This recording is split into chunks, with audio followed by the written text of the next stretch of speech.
Which kind of channels? ماشي. Potassium channels. So, if we talk about phases, which phases could be affected by blocking the potassium channels?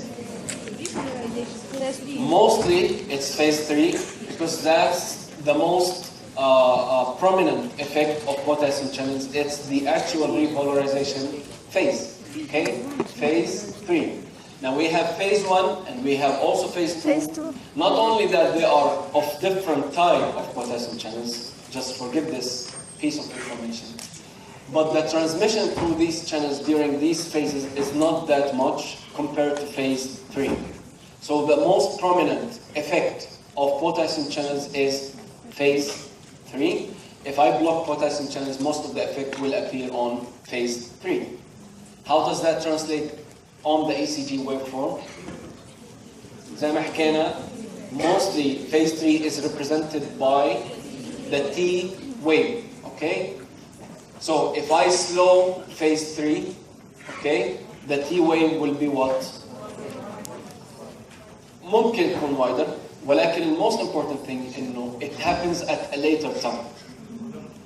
تمام. فإيش اللي بصير عندنا؟ إنه the QT interval will be prolonged, which is something we will see in a minute.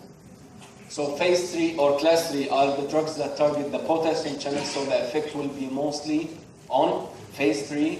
There is a prolongation of phase 3, represented by a change in the T wave, and particularly the occurrence of the T wave will happen at a later time point. If this is delayed, okay, we're not affecting the magnitude of phase 3, but it's the delay of phase 3.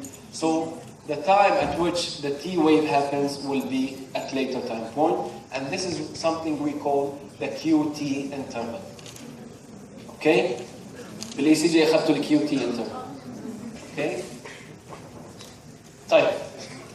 What's the effect of prolonging or having, a delay in phase 3?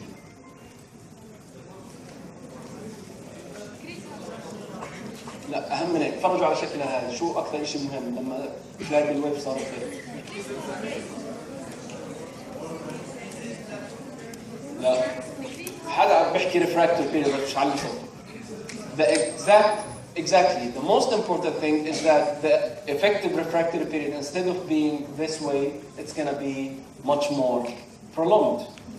Effective refractory period will be prolonged. Okay? So here's a summary. Class 3 agents will have a slowing of repolarization because most of the effect is on phase 3. But there is a prolongation of phases 2 and 3. That means increased effective refractory period, and that's going to translate in a QT interval prolongation. ماشي؟ فهمتوا؟ لا؟ مين ما فهمش؟ احكي. أنا زدت ال QT interval هي بشكل عام اللي هي الفترة اللي بيحدث فيها الأكسجين للفنتريكل. Exactly. بالتالي أنا زدت التايم اللي ممكن أعمل أكسجين يعني يكون contraction للفنتريكل more effective. أو ولا ما رح يأثر على الافكاسي للcontraction. ماشي. اوكي. طيب أول نقطة. That's good.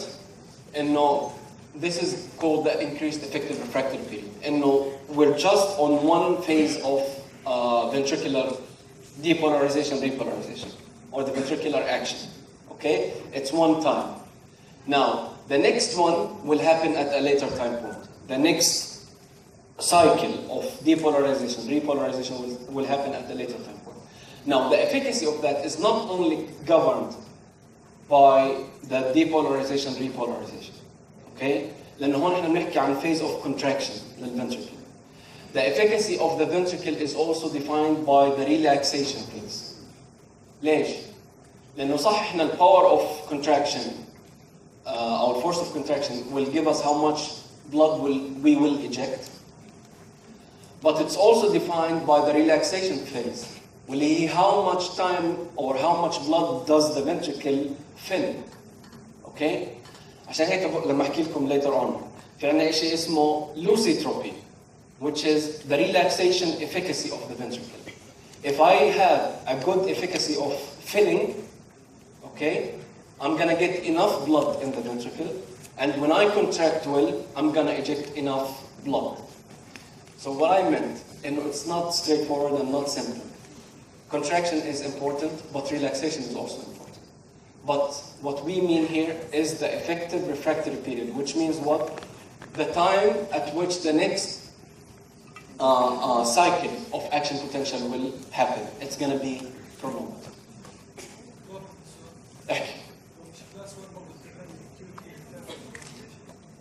لا احنا زي ما حكينا class 1 most of the effect is on the QRS, which is widening, but that does not mean انه T will be صح. هي ال QRS is widened تمام، بس مش شرط انه T takes a long time to happen. ممكن انه تيجي مباشره بعد ال QRS. ممكن عشان هيك it's not straightforward انه نحكي انه yes the QT will be prolonged مش prolonged.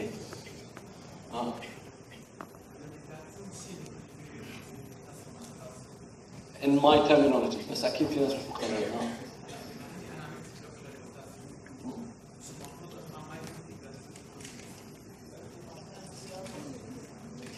زي ما حكينا إنه the effect is most prominent على phase 3, but that does not mean it does not have an effect على phases 1 or 2, because potassium currents are still there during both phases 1 and 2.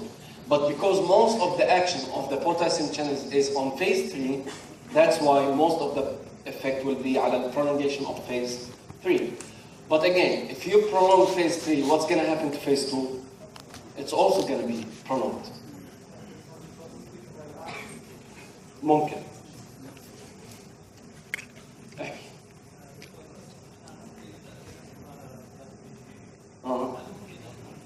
Effective refractive period.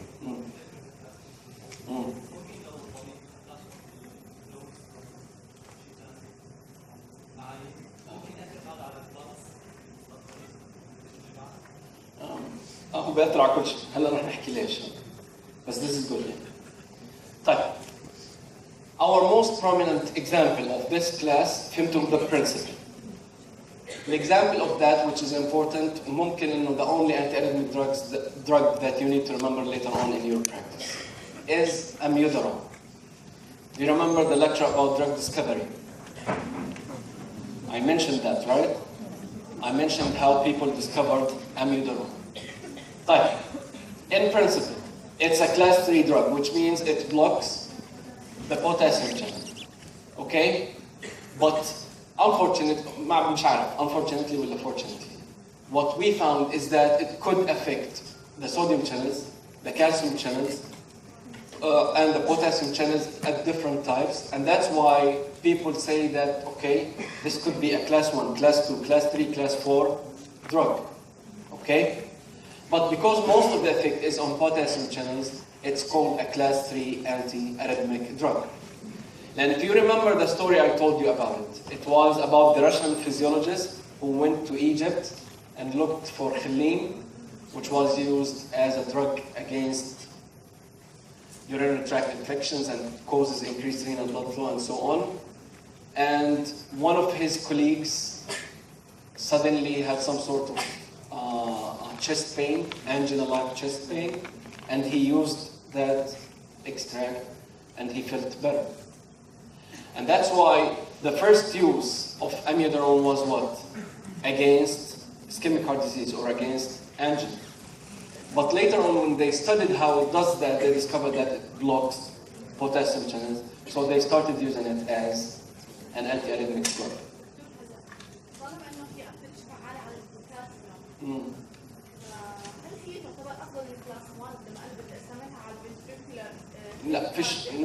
There is no better. في certain indications, and we will mention that here. Okay, now the other important thing about amiodarone is that it's an iodine-containing thyroxine analog. Okay, thyroxine, اللي هو formed mostly of iodine. This drug has a lot of iodine. Okay, and it has class 1, 2, 3, 4 pharmacological actions, and it has anti-anginal and anti-arrhythmic effects, but most prominently potassium channel blockade. طيب, this is amiodarone, ها؟ هسه بنحكي. لا أنت لازم تجاوبني. ماشي.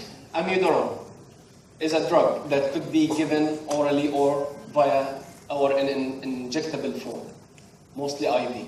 Okay? The important thing about it here is that you have to understand that it has a very long half-life, which might take up to weeks. Why is that important? إنه the half-life تبعته very long. I have to monitor the dose very closely. And the other thing which is important, والله ما سامع. لا قبل هيك على very long half-life. The other thing that is important is that it might take weeks for the first dose to get the full clinical effects. Okay? So you have to give a loading dose. You have to give a loading dose for the patient and then have the patient start on a certain dose of that drug. Type. So that the patient can take the cannula and the drug and go home and load himself with the drug and then start on the tablets. Right? أكيد لا عمرك مش الدكتور بعد واحد الكانيولا وهيك بيروح اعمل loading. Never start the first dose at home. You have to admit the patient, okay, give the loading dose, and then once you get some sort of the desired levels, you can discharge them on the oral formula. Okay? This is important. Very long half-life. It takes 6 weeks to get the full clinical effect, so you have to load the patient, and that's why you never start it at home. الآن بما إنه it's an iodine-containing pyroxene analog, the first side effect to worry about is the effect on the thyroid gland, whether the hypo or the hyperthyroid symptoms. And we have explanations for both, hypo or hyperthyroid. And both could happen. So this is important. Side effect which is commonly encountered in practice. The other thing is that, and this is something I mentioned also when we talked about the drug discovery of this drug, is that it causes severe nausea in the patient. So you have to let the patient know, okay, communicate well with them, and then explain that it could cause nausea. Now, some findings we found in practice, which might not have exactly sure mechanisms, is that this drug can cause pulmonary fibrosis. Okay? And the bad thing is that it could be an irreversible process. Yani, look at this. This is a CT of a patient who did not, or before using amiodarone. Look at that after using amiodarone chronically. He had severe pulmonary fibrosis. And the bad thing is that this is an irreversible process. Now, people do not understand the mechanism of that. But even if you don't, you have to know it. You have to communicate it to your patient. And you have to do certain measures as precautionary measures to prevent this thing from happening or from reaching this phase. The other thing is that it could have a liver toxicity effect, although it's not permanent, and it could cause neuropathy. So it's a lovely drug. It's the most commonly used anti-arrhythmic drug in practice. طيب, بما إنه it's the most commonly used, طبعا إنه why is it the most commonly used? It's easy. إنه it has properties of all anti-arrhythmic drugs. But if I want to give it and it causes all these things, معناته I have to have some sort of good control. And this starts with what? Get baseline testing for your patient before you prescribe amiodarone. What should I do as a baseline test for these patients? Liver function test is one. Pulmonary test. Thyroid function test is one. Pulmonary. Lung chest X-ray is good. Okay? Should I even go further and do a pulmonary function test also? for the patient prior to prescribing or administering amiodarone. Now, this is not only a baseline test. No, I have to have the patient on periodic monitoring visits to do these things again. For example, the chest X-ray or even the chest CT might be required every year, okay? Or the pulmonary function test might be required every 6 months to 1 year, and so on, okay? So you have to do these things in order to get the good benefits of the drug without causing your patient to have too much of trouble later on. Chest X-ray, pulmonary function test, thyroid function test are required, and liver function tests are required at baseline and could be periodically monitored. Time. Yes.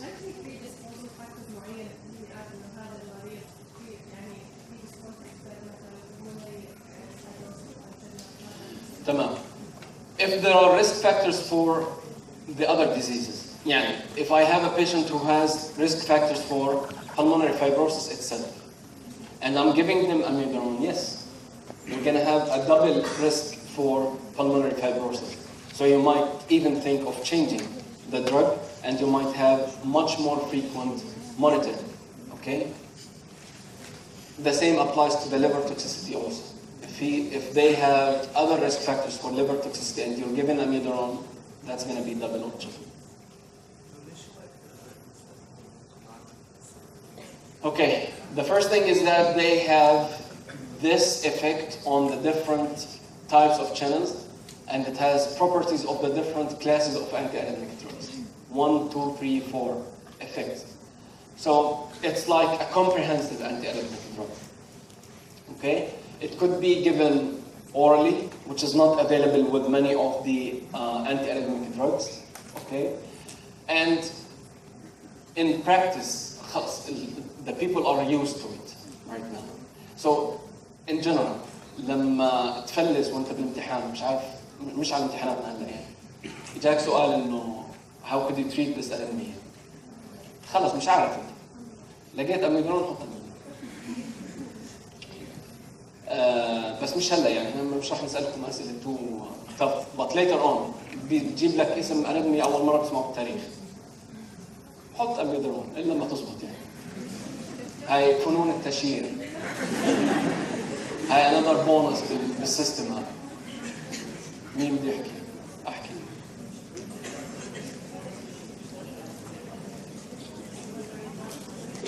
ما فيش effect على الchannels. That's the difference. The beta blockers are not affecting the channels. They're affecting other things other than the channels. بس زي ما حكينا احنا most of the arrhythmia is related to electricity and ion channel transport. And that's why amiodarone is there. طيب, let's move on to class 5. The other 4. طيب, class 4 drugs are the drugs that will target the calcium channels. They block the voltage-gated calcium channels within the heart. Have you ever studied calcium blockers before? Calcium channel blockers? Yeah. طيب, اليوم رح نحكي one part of the information, and the other part I will explain later on when we talk about hypertension and the management of hypertension. Calcium channel blockers are divided into 2 types. بس قبل هيك. On the cardiovascular system, if you block calcium transport, where would it affect? What parts of the cardiovascular system? Contraction. In general.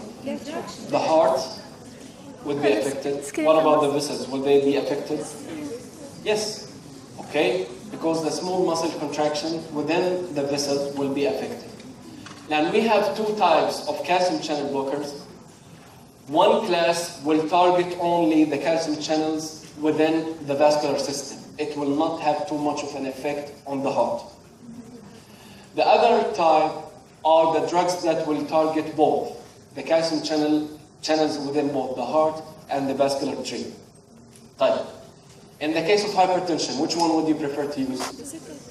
The ones that affect the vascular tree, and these are called dihydropyridines. خليها لوقتها. But in this lecture, cardiac arrhythmia, I would prefer to use the non-dihydropyridines because they will have effects mostly or most prominently within the heart, but could have an effect on the vascular smooth muscle. Now, these non-dihydropyridines, we have two examples with varying potencies and efficacies, verapamil and diltiazem. Okay? احفظوا لنا مش عارف مين اسهل non-dihydropyridine ولا verapamil diltiazem. واحدة منهم لازم تحفظوها. طيب زي ما حكينا they inhibit the calcium channel transmission within the heart itself. طيب الآن where could this what are the consequences of this blockage? إذا أنا عملت بلوك للكالسيوم transport within the heart. قبل لا نحكي عن ventricular action potential, something important. Contractility of the heart will be reduced. That's something you have to know. And the contractility, which is dependent on the influx of calcium, will be reduced. And if we talk about the conduction system, okay, حكيتوا إنه ventricular and atrial muscles will be affected by what? Effect on phase 2, which is the plateau. طيب, but that's not very important. There's something important about the blockade of calcium currents and not related to atria or ventricles.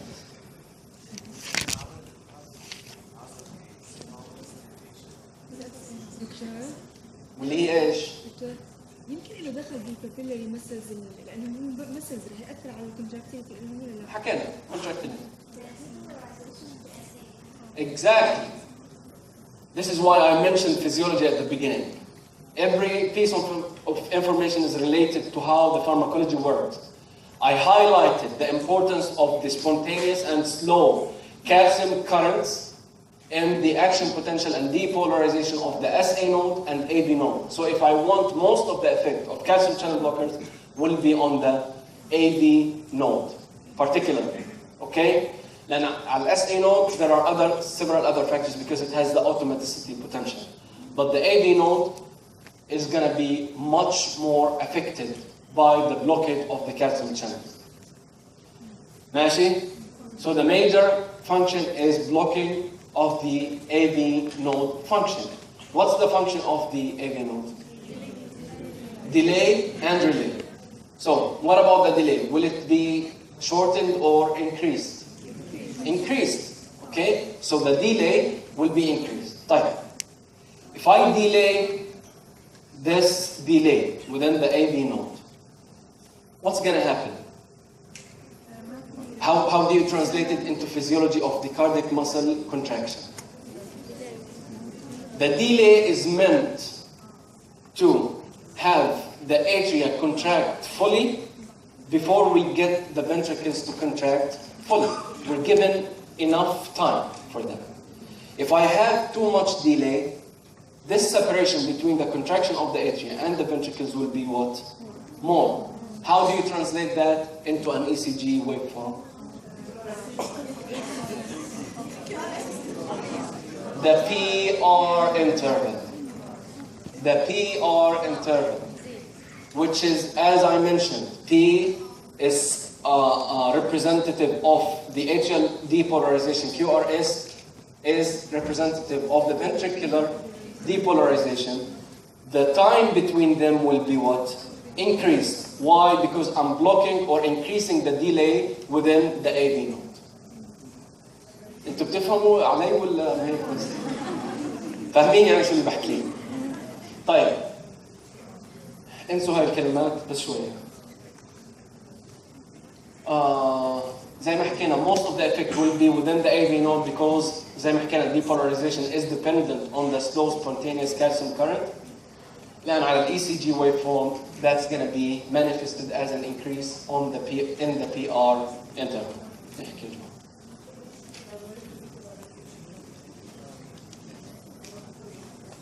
لا صعب مش لأنه it's blocked by the QRS we do not see it. Another thing is that it's very small عشان هيك إنه it's not apparent on the ECG waveform. ومنيح إنها مش مبينة مش ناقصنا complexity. The ECG is so complex. عشان هيك انتوا بسنه ثانيه قاعدين نعطيكم اي سي جي عاد لما توصلوا مقيمين سنه رابعه بتعرفوش تكتبوا اي سي جي. Trust me, you will face it. فاهمين يا اخوان؟ افهموها اليوم لانه رجعت لكم سنه رابعه وسنه سادسه، اذا ما فهمتوهاش اليوم مستحيل يعني. طيب شو كمان ما نحكي عنه؟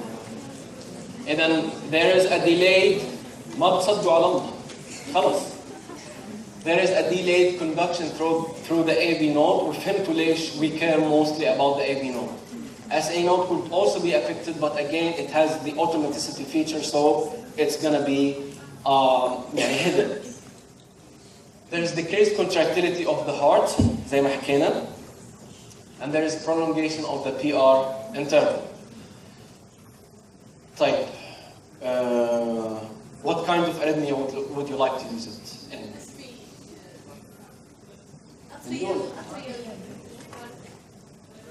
يعني تاكي اهم شيء انا بالنسبه لي تاكي ولا براديكال؟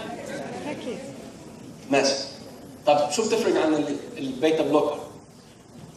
They do the same end result at the end. بس ممكن. It's another دائما هيك think about it. When you have two drugs having the same at least final or net result, always think إنه إذا كان one is contraindicated in certain patients, then your choice will be the other. Okay? Exactly. For example, you might use the calcium channel blockers, the non-dihydropyridines. فياعة اقعدي يا عم اقعدي انت نايمة اقعدي خلص ما بتحكيش احكي. بدي اسالك عن كل الادويه اللي حكيناها بتغير شكل الاي سي جي، طب يعني احنا بدنا نعالج ليش نغير بزياده شكل الاي سي جي؟ لانه هو بتكون اصلا abnormal. We tried هلا انت اللي شايفينه هون انه yeah this is a normal looking or a normally looking ECG waveform, okay, and we're trying to increase the PR, but no, think about it in another way. انه اصلا it's abnormal and we're trying to normalize it, going back to the normal. And the other thing which is important is the drug toxicity effects, and this is something very common on your exams. انه I am given a drug, this drug the toxicity caused an increase in the PR interval. What is this drug? And you will encounter that a lot. Emergency physicians should know the effects of certain drugs على ECG, because this might be the way you diagnose toxicity.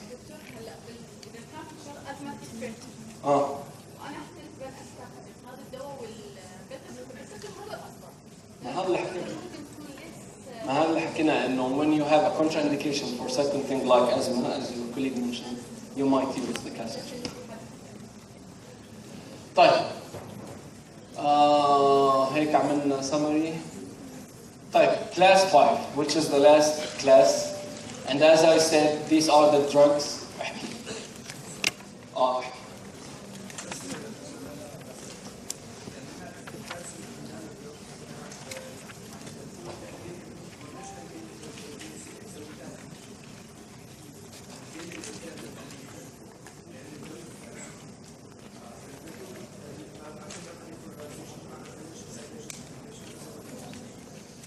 ليش ما بسوي تاكيكارديا؟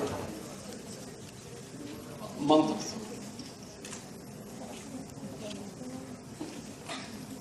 عشان هيك زي ما حكينا most of the effect على ال AB node rather than على ال ventricular contraction أو على ال ventricular action potential.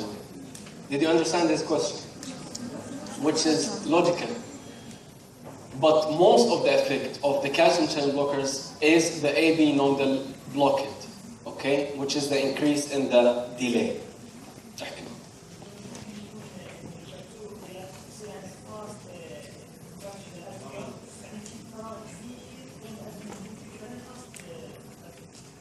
ما فهمتش بس انه اذا يعني صار too complex بس انه اللي حكاه انه it's easy انه انت you don't have calcium transmission فبالتالي انه it's more readily in the repolarization phase وبالتالي انه the duration will be less, which could happen.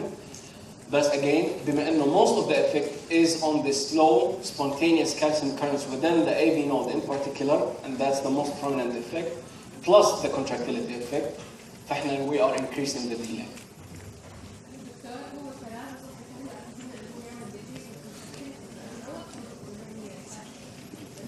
Yeah. Okay. مين كان يحكي؟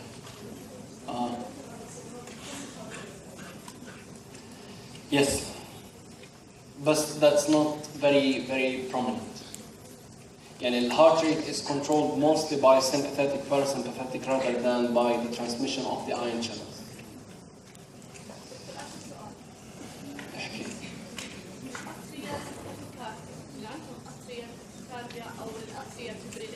Yes. أنا ما بصير أستخدم كاربون لأنه هو أصلاً كاربون كثير انبسط بالأسرية، إذا أنا عملت كمان ديلي بالإيفي نود راح أزيد أنا المشكلة. No, we might use them for the rate control. Okay, راح نحكي عنها هلا بعد شوي. طيب. سكر عمو سكر. Class 5, which are the miscellaneous drugs, which we do not know exactly or surely how they act. We just speculate that most of their action is related to the AV node, so they block the AV nodal transmission, so the delay will be increased.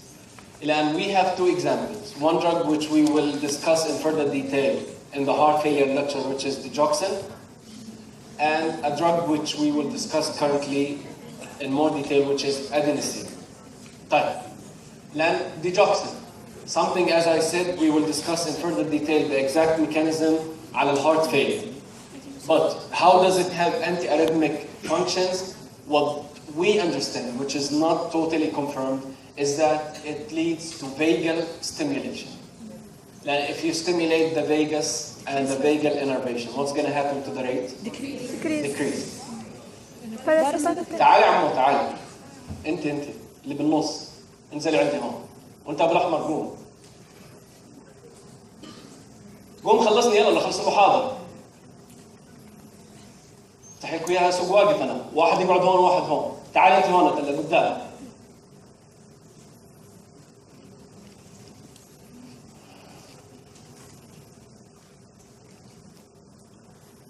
اقعد.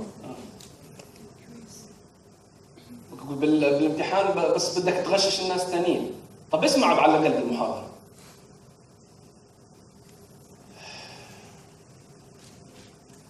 لأن vagal stimulation, as we said, will lead to what? Decrease in the heart rate. And this is even more pronounced if you know that it does not only lead to vagal stimulation, it leads also to sympathetic down regulation. Okay? So the coupling of these effects will have most of the effect on the heart rate. Okay? And that's why it's a rate controlling antiarrhythmic again. And with other mechanisms, which we will discuss later on لما نحكي عن heart failure, you will understand it could also have an effect on the rhythm also of the heart. But anyways, digoxin has something in particular, which is a common indication. It's the atrial fibrillation in heart failure patients. So just think about it. This is a drug that's used in heart failure, and then arrhythmia, just combine them together. I don't care about the kind of arrhythmia, but at least know this, that patients who have heart failure and arrhythmia at the same time, digoxin is a good choice. Finally, it's adenosine. لأن adenosine زي ما حكينا إنه it's a class 5, so miscellaneous action, ولكن mostly it's the AV nodal blockade. Okay? لأن this is the major mechanism of action of adenosine. We do not know the exact molecular mechanisms. How does it lead to blockade of the, or which type of ion channels that are blocked during this? Well, at least we know that the final result, there is a transient block in AV nodal conduction. And this is something interesting because you could see it by your naked eye. In the patient, you do the ECG, you give adenosine, you see that there is some sort of blocking. And this is something we're going to show you in the lab, and I'm going to show you a picture in a minute. But the other thing about it, which is not as nice, and could make things worse for you is that it's a very potent systemic vasodilator. Okay? So you give the drug, the first thing to think about is what? Severe hypertension in the patient. طيب. Just remember, إنه في عنا severe hypertension. Now couple that to another fact. إنه it has a very, very short half-life.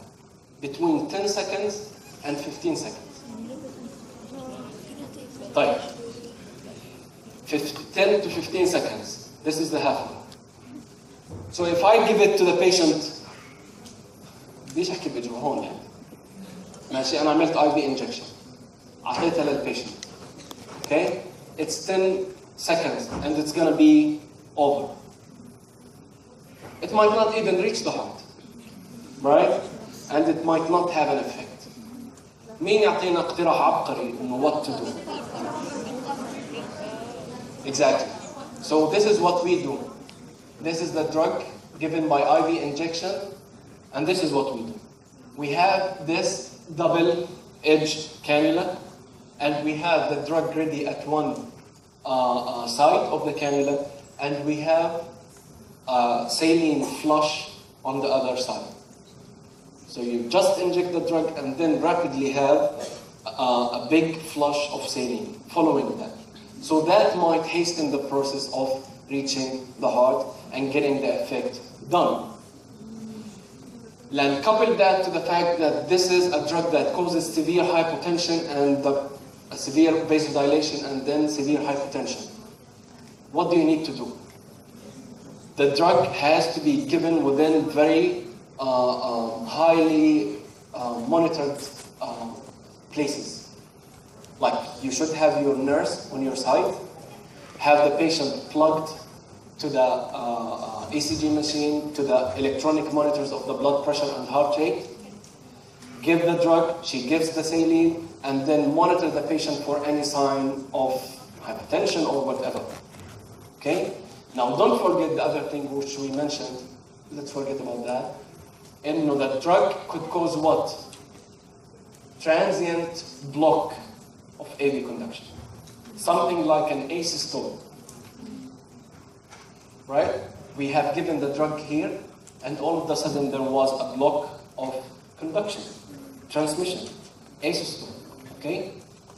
So all in all, this is a drug that could be troublesome for you as a physician. يعني إذا ما كنتش عامل good control for everything in the setting of the emergency department, don't even dare to give adenosine. Can I give it at home? إذا عندك monitors وهيك يعني. وإذا عندك nurse كمان. Okay? So you have to closely monitor these things. In the pharmacology lab, they're going to show you how to do it in practice and what to expect in the patient. Okay? And where should I use adenosine if it causes such thing? Sudden block, sudden asystole. Something, it's a tachycardia. That's the most important thing. It should be a tachycardia. Now there's some types of tachycardia in which you have a heart rate above 200. Okay? Like the supraventricular tachycardia, and in particular the acute supraventricular tachycardia. A tachycardia originating above the ventricle. Okay?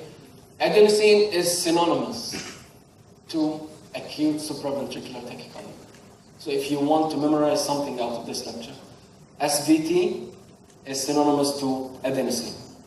Okay? And get everything controlled and get everything ready. But what are the side effects to expect? The severe hypertension is something. Another thing, and I've used this drug a lot in the emergency. Imagine your patient having a heart rate of 200 something. And I have given this drug with a saline flush. Within 10 seconds, I'm going to see the effect, right? Okay?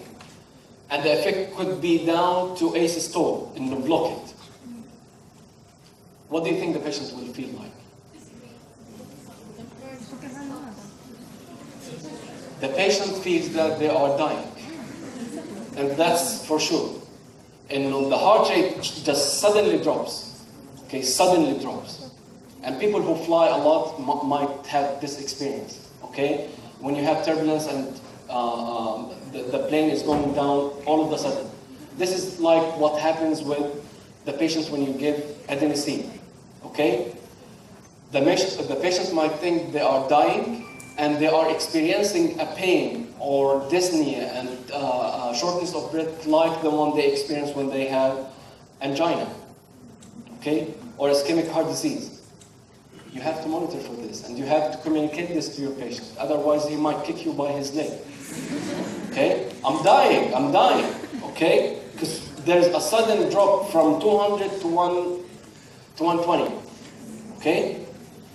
So this is something important, and angina like chest pain is something that happens. So reassure your patient. You might even hold his or her hand, okay? Have the oxygen mask on their face and reassure them. It's okay. This is gonna happen. It's just a few seconds and everything will settle down. Okay? So babysit them. طيب خليل شو طلع معه؟